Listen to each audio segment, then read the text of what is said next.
Hier stelle ich mal zwei Kameras aus den 70er und 80er Jahren vor.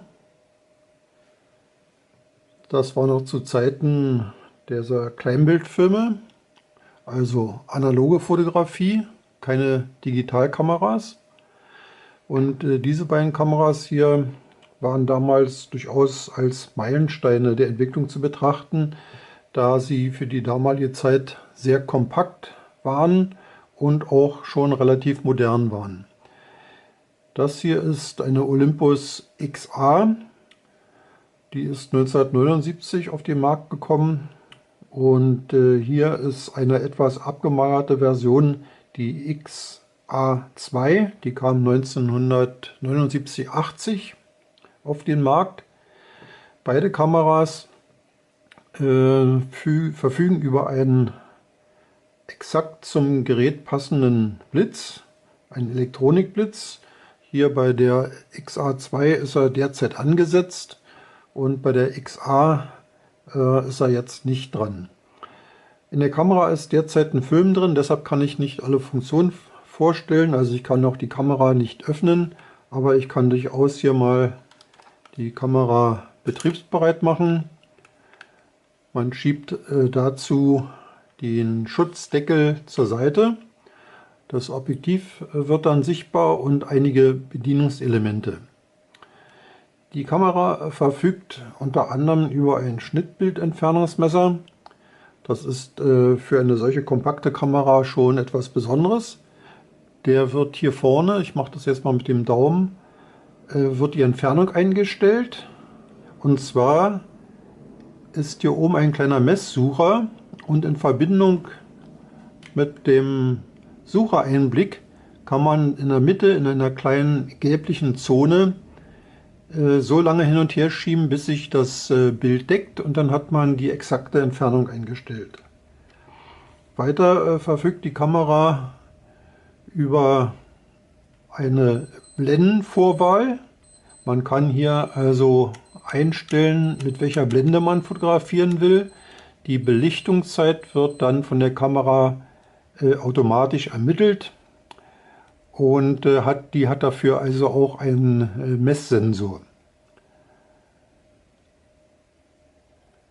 Die Tiefenschärfe der Kamera ist sehr gut. Insbesondere kann man auch sagen, dass dieses Objektiv, was hier eingebaut ist, zu den besten der damaligen Zeit gehört. Es wurde auch gerne als Adlerauge bezeichnet, weil die erzielbare Bildschärfe doch durchaus beachtlich war. An der Unterseite der Kamera ist noch ein Schiebeschalter zu sehen, mit dem man den Selbstauslöser einschalten kann, einen akustischen Batteriecheck aktivieren kann und für Gegenlichtaufnahmen die Belichtung etwas anpassen kann. Jetzt ist ein Piepton zu hören und zeigt, dass die Batterie noch okay ist. So, wird nicht mehr fotografiert, schiebt mal den Deckel zu und die Kamera ist Hosentaschen- und Jackentaschenfähig. Hier oben ist der Auslöser, da ist das Bildzählwerk und hier kann der Film, wenn er belichtet ist, zurückgewickelt werden. Ist doch gleichzeitig, wenn man das hier hochhebt, die Öffnungsvorrichtung, um an den Film ranzukommen. Aufgezogen wird hier mit diesem Rändelrad. So, ich werde jetzt mal an die Kamera den Blitz anschrauben. So, das ist damit dann geschehen.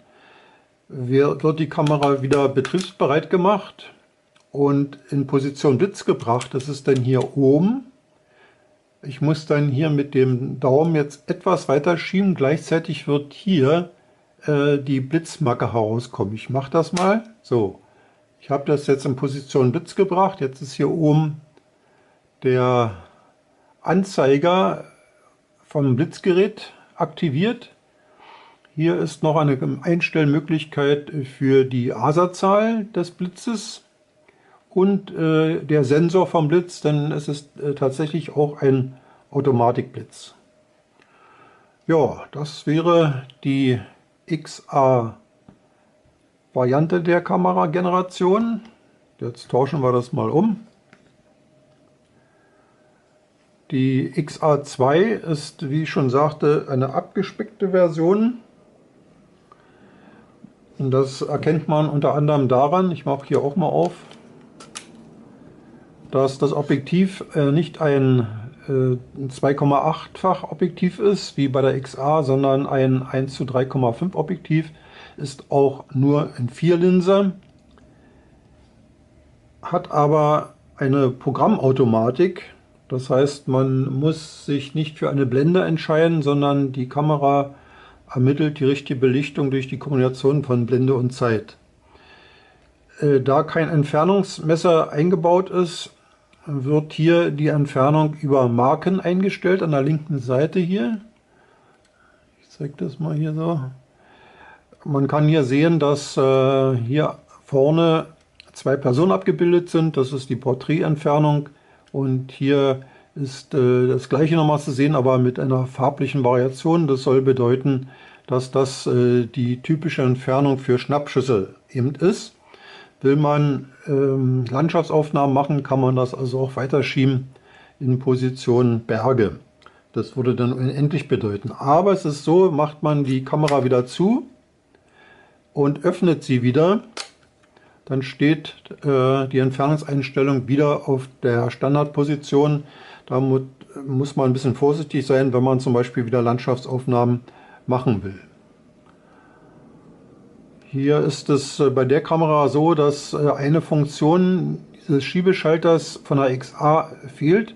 Man hat hier zwar auch den Selbstauslöser und den Batteriecheck, aber man kann jetzt nicht eine Belichtungskorrektur für Gegenlicht einschalten. Das fehlt dann hier bei dieser Kamera. Der Rest ist eigentlich identisch. Der Blitz funktioniert im Prinzip genauso. So sieht die Kamera von hinten aus. Ich kann hier auch noch mal abschrauben. So, also eine wirklich kleine, kompakte Kamera. Das Objektiv erreicht nicht die Werte von der XA, aber es ist für die Klasse immer noch ein gut brauchbares Objektiv. Ja, das war die kurze Vorstellung der XA-Kameras von Olympus. Es gab dann noch weitere Modelle, die XA3 und XA4, aber zu den erfolgreichsten zählen eben diese beiden Kameras hier.